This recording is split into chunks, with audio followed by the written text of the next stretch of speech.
Champions of Sustainability audience, we are once again joined by my dear friend, the fabulous Doug Sandridge.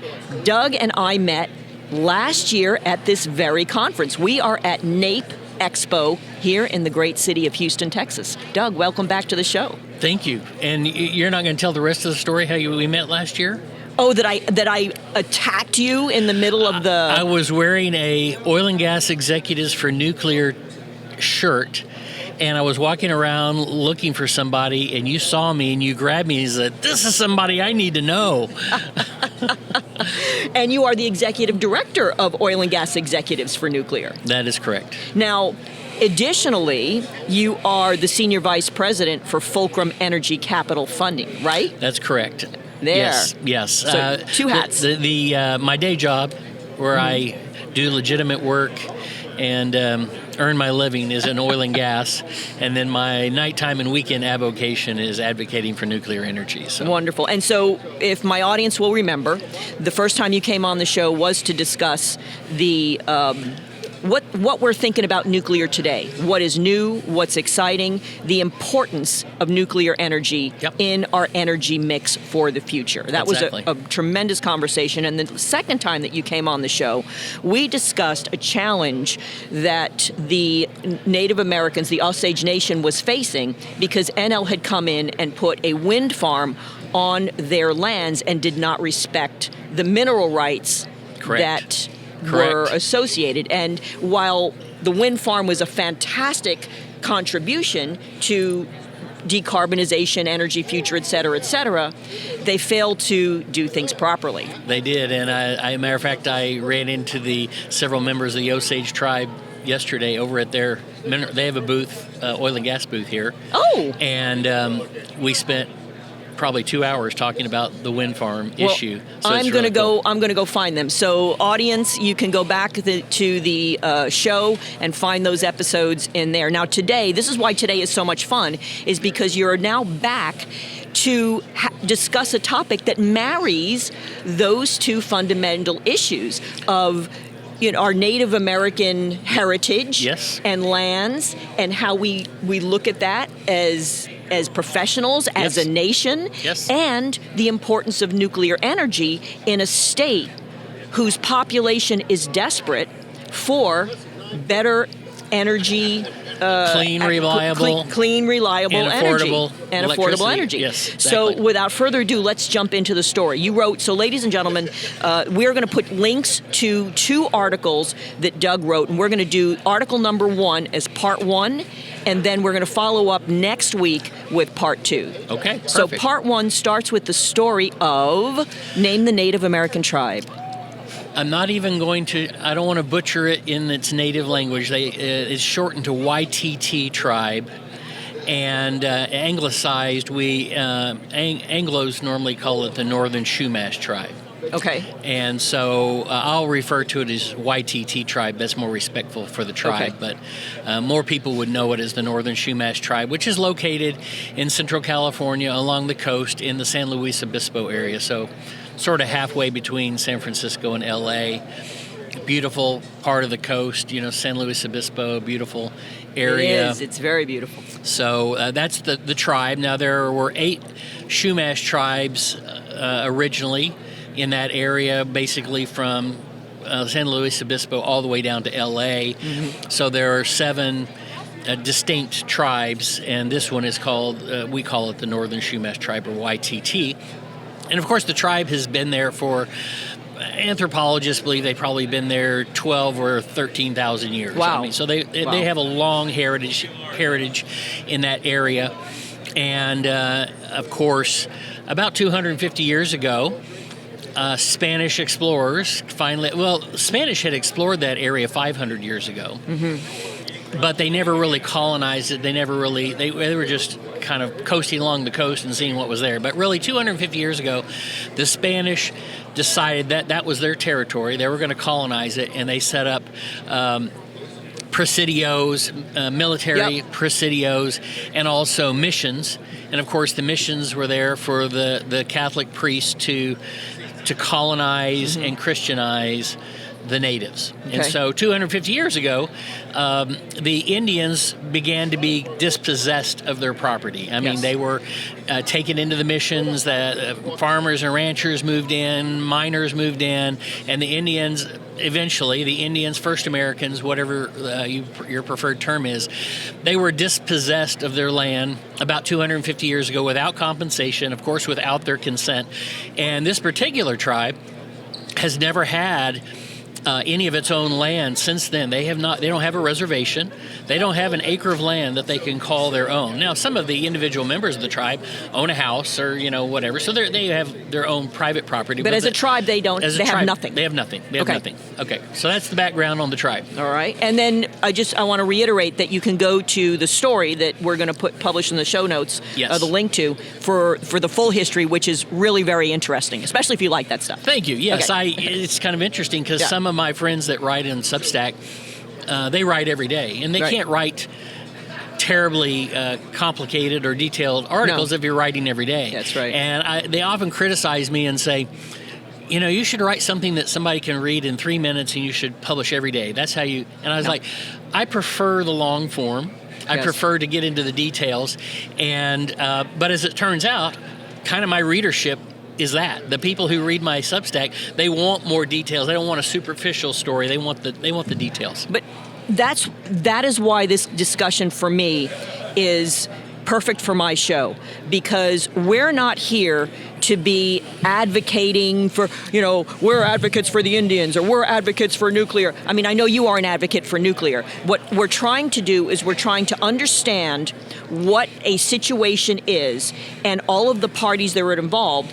And while you and I may have a personal bias, you provide all of the facts, so that the listeners can or your readers can come to their own conclusion. And I think that we're all going to scratch our heads on this one in just a minute. So now, What happened with that land in modern day that leads to this discussion? So, following World War II, and it was the dawn of the atomic age. And so we have a really fast growth in atomic energy being used for peaceful purposes following President Eisenhower's famous speech, Atomic for Peace.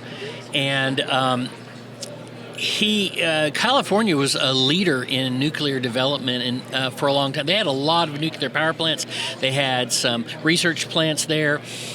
And so during the 60s, a lot of nuclear power plants were constructed in California. I think at one time they anticipated at least 10 or 12 plants would be constructed in that state. And they began building power plants, and they built this famously Diablo Canyon power plant, nuclear power plant. It's called Diablo Canyon Power Plant, but it's a nuclear power plant. And they built it on the coast of California near San Luis Obispo. And they built it on the coast because then they can use seawater, to cool the reactor. And at that time, of course, nobody cared about Indian rights or anything. At that time, they went and bought the land from two ranchers and built Diablo Canyon. And the tribe didn't even know anything about it until it was announced to the public. Of course, they didn't own the land. They claimed the land, but they didn't own it in legal terms here. And so the plant was constructed, but shortly after, even before the plant was finished, California sort of did a big U-turn on nuclear energy. And it was precipitated by a lot of NGOs and Sierra Club in particular, because Sierra Club had originally endorsed nuclear energy as this great, clean, affordable energy, and it was great. It was going to transform the world. I mean, some people were saying we're going to have nuclear energy will be almost virtually cost-free. It's so inexpensive to produce. But what then, after a few years, the Sierra Club did a reversal, and they said, we're not sure human beings are mature enough to handle the prosperity that would come from having abundant, clean energy. And so Sierra Club started to turned around and started to fight these nuclear projects, and then other NGOs piled on. And before you know it, California became very anti-nuclear as a state. The state government, the organizations.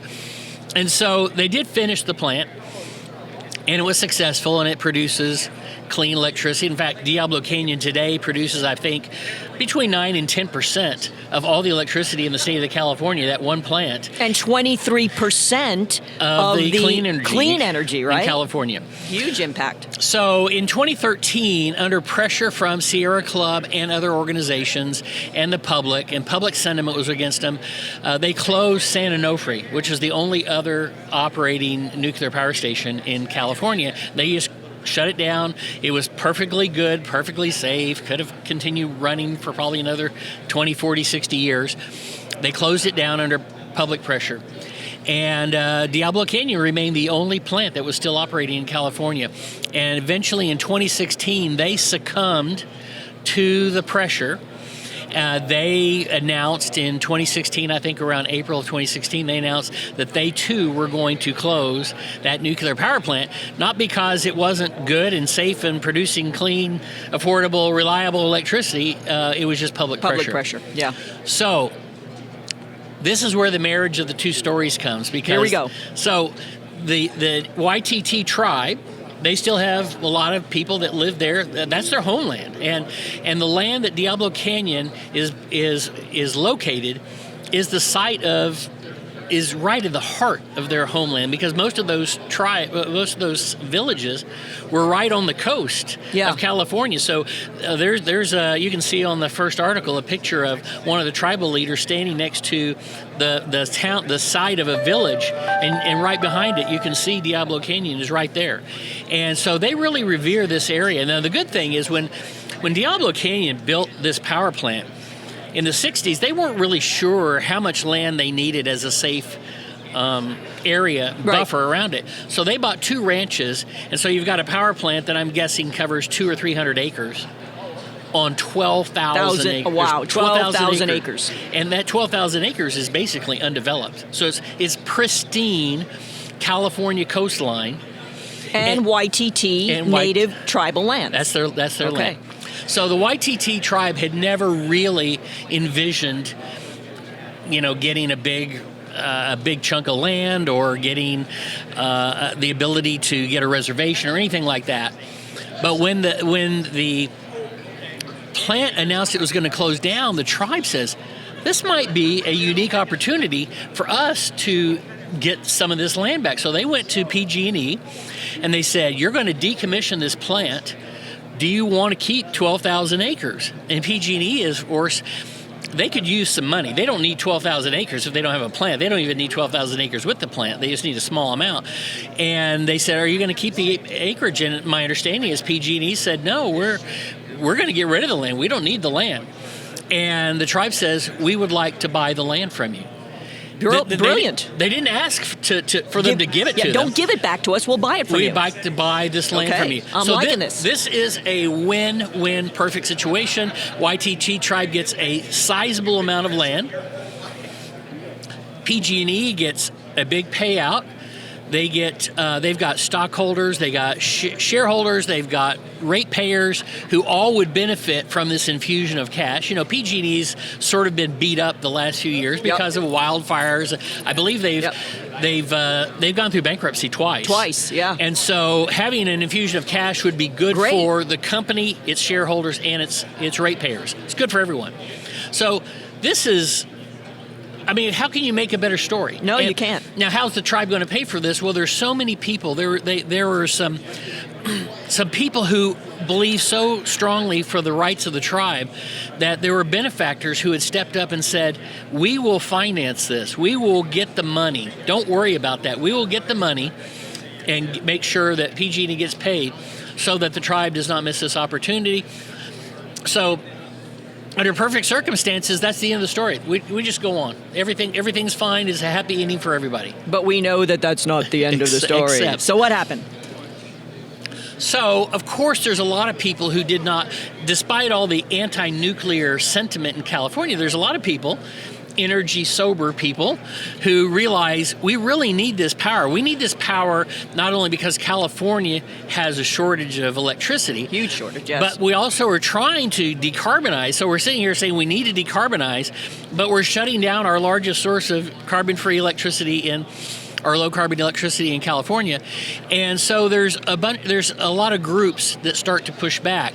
Mothers for Nuclear, I guess you've heard of that organization. They got started there at the plant. A couple of people that worked at the plant had they knew how important, they worked there, they knew how important this plant was. They formed this organization, Mothers for Nuclear, so that they could sort of begin to mobilize support to keep the plant open. And there were other organizations, Stand Up for Nuclear, Isabel Bemeke, who is a nuclear influencer that goes by the name of Isodope. Other organizations started to push. Now, the first few years, from 2016 to 2018, they were fighting a huge uphill battle because California is institutionally anti-nuclear. The governor's office was anti-nuclear. Most of the senators and assemblymen were anti-nuclear. But didn't logic finally prevail? Well, logic finally prevailed. I mean, I don't want to diminish the advocacy work that was done. Not at all. But it sort of, the tide turned in I believe it was 2019, when they began to experience brownouts and eventually blackouts. A governor with presidential aspirations cannot have a state having blackouts. So all of a sudden he signaled that perhaps he might be willing to reconsider this decision to shut it down. And so what the advocacy groups did is they had laid the foundation, because there's no reason to shut it down. It's just that people don't know the facts. They had talked about the safety, the reliability, the affordability. They talked about all these issues. And so once the blackouts came, it's hard for politicians, the governor, and for legislators, it's hard for them to change their mind. Right. But these advocacy groups, what they had done is they had provided the information and sort of the oxygen that was necessary for these politicians to change their opinion and save face and change their mind. So eventually, it became so. Other groups, let's talk about. Some MIT, Stanford released a report saying that if you close Diablo Canyon, your electricity is going to become less reliable. It's going to become more expensive. And scholars and other politicians from other states started chiming in. But it's basically started with Mothers for Nuclear, Stand Up for Nuclear, who pushed the advocacy and started onboarding all these other entities that provided these politicians the oxygen and the knowledge to change their mind.